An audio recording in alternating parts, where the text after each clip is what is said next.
Witajcie, Wojtek Kurczewski, kanał Amber i Sosom. Dzisiaj kompletne szaleństwo. Postanowiłem wyszlifować ten bursztynek całkowicie ręcznie, bez użycia żadnych maszyn. Ponieważ pytaliście mnie, czy można w jakiś sposób obejść maszyny zupełnie, to dzisiaj będziemy posługiwać się bardzo prymitywną, starodawną techniką. Użyłem do tego wprawdzie nowoczesnego w miarę narzędzia, bardzo przypominającego frez, który ja używam na mini wiertarce, a mianowicie takiego podkradzionego żonie pilniczka do paznokci, który jest pokryty dokładnie takim samym spiekiem diamentowym, jak ja mam na frezie. No, będzie praca, która potrwa trochę dłużej niż taką maszynerią, natomiast tak samo da się to zrobić dokładnie w ten sposób. Zaraz do tego przejdziemy, pokażę Wam na szybko jeszcze, jakiego bursztynka przygotowałem w tym celu. To jest bardzo piękny kryształek, w bardzo śmiesznym kształcie, takiego stożka, natomiast ten stożek będę ścierał, dlatego że tutaj przy górze tego stożka są jakieś pęknięcia przypowierzchniowe, które nie do końca ładnie będą się prezentować, mam wrażenie, ale to już sobie w trakcie pracy zobaczymy. Ponieważ ten kamień sam z siebie bardzo ładnie stoi, więc spód został wyznaczony jakby przez naturę tego kamienia i myślę, że to może być bardzo fajny kandydat do osadzenia finalnie w jakimś pierścionku, bądź na jakiś taki mały wisiorek też może się nadawać. Zobaczymy tak naprawdę, dopiero po utworzeniu tej kopuły, co więcej tutaj będzie można z nim zrobić. Bardzo fajny bursztynek, złowiony w ustce. Widać tutaj jeszcze częściowo resztki gliny oceńskiej, która jest naturalnym środowiskiem dla bursztynów, ale ta czerwona kora sugeruje, że on jakiś czas temu już z tej gliny wypadł. Co więcej, tak naprawdę ta jego stożkowata forma wynika z tego, że on jest jakimś odłupkiem od jakiegoś większego bursztynu, co widać też po tej nie do końca jeszcze zwietrzałej korze, tak? Tego typu zwietrzenia, tej grubości i te spękania zewnętrzne, drobne, ta pajęczynka może mieć kilkaset lat, raczej nie więcej. I na temat samego bursztynka to właściwie na razie tyle. Zobaczymy, jak on się będzie prezentował w trakcie odkrywania go w dalszej części. Zważymy go sobie teraz jeszcze na szybko. No proszę bardzo, 3 gramy. Bardzo fajnie. Bardzo fajny bursztyn. Sam jestem bardzo ciekaw, jak mi pójdzie praca pilniczkiem. Mam nadzieję, że też jesteście ciekawi. A gdybyście nie mieli skąd wziąć takich bursztynków, a chcieli sobie w domu popróbować szlifowania, to oczywiście po pierwsze możecie zawsze wygrać takie bursztyny w naszych comiesięcznych loteriach na Patronite. Link do Patronite'a zostawię Wam w opisie filmu. Jak również znajdziecie tam 2 filmy, w których dokładnie opisuję technikę od początku do końca, jak szlifować bursztyn, taką bardzo prostą, domową metodą. A oczywiście, jeżeli jesteście niecierpliwi i chcielibyście więcej takich bursztynków w szybszym czasie niż jeden na miesiąc, no to zawsze możecie się do mnie odezwać na priv, coś uradzę, coś tam pomyślę, czymś się podzielę, na pewno się jakoś dogadamy, więc jakby co, to zapraszam do kontaktu. No i zachęcam do subskrybowania kanału, a jeżeli uznacie ten film w jakikolwiek sposób za wartościowy dla Was, to będzie mi bardzo miło, jeżeli zostawicie jakiegoś lajka albo komentarz pod filmem.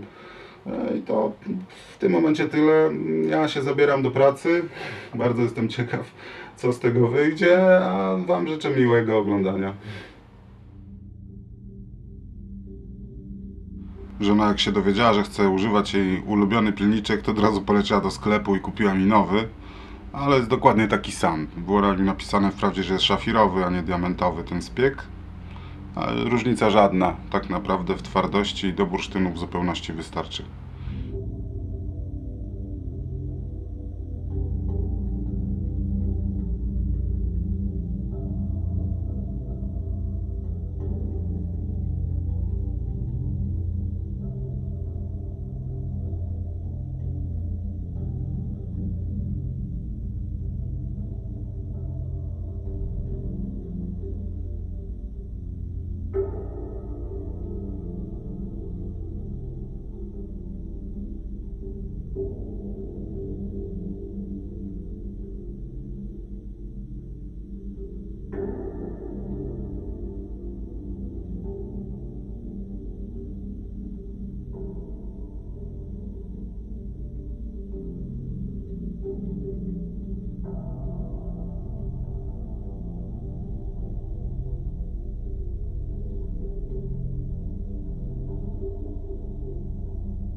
No proszę, nawet się nie spodziewałem, że tak szybko pójdzie. Niecała godzinka i właściwie wszystko gotowe. Okazuje się, że pilniczek do paznokci to doskonałe narzędzie do szlifowania bursztynu.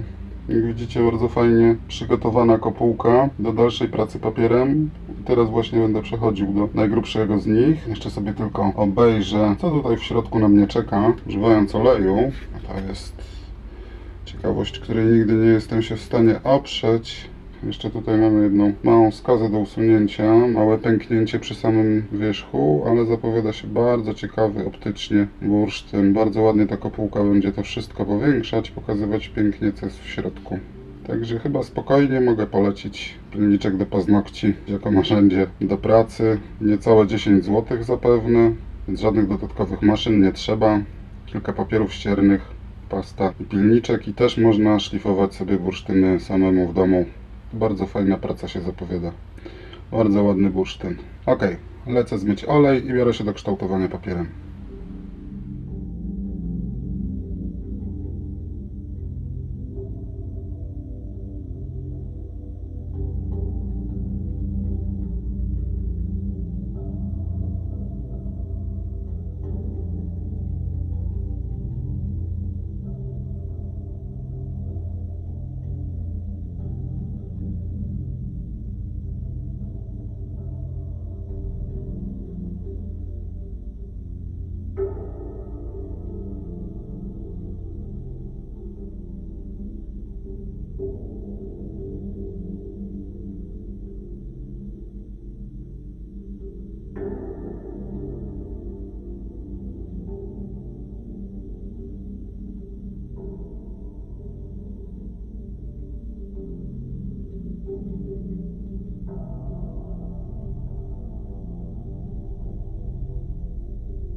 No i proszę, praca papierami skończona, powierzchnia bardzo ładnie przygotowana pod poler.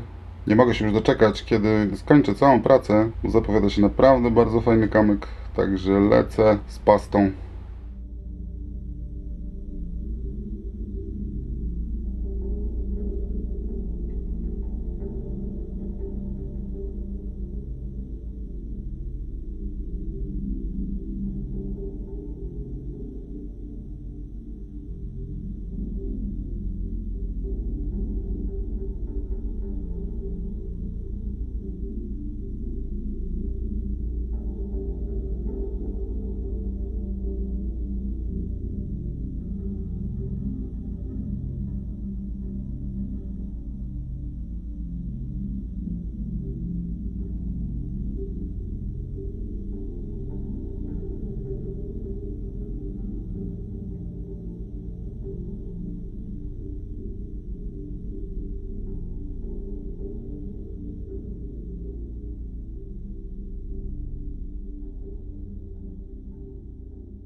No i już, klejnot gotowy. Wyszło super cacko z ognikami, bo tak kiedyś na kurpiach nazywano bursztyny tego typu. Ja jestem super zadowolony i z osiągniętego efektu i z tego, jak szybko udało mi się ten kamień obrobić zwykłym pieniczkiem do paznokci, który teraz już spokojnie mogę polecić do takich wypukłych szlifów. Swoją drogą, to cacką to doskonały przykład na to, że efekt końcowy pracy szlifierza wcale nie zależy od użytych do obróbki maszyn czy narzędzi, a jedynie od jakości wykorzystanego surowca i dobrze zaprojektowanego i przemyślanego szlifu. I na ten właśnie etap pracy najlepsi szlifierze na świecie poświęcają nierzadko znacznie więcej czasu niż później na sam proces obróbki kamienia. I z tą myślą Was już zostawię sam na sam z ognikiem. Wszystkiego dobrego i do zobaczenia następnym razem. Cześć.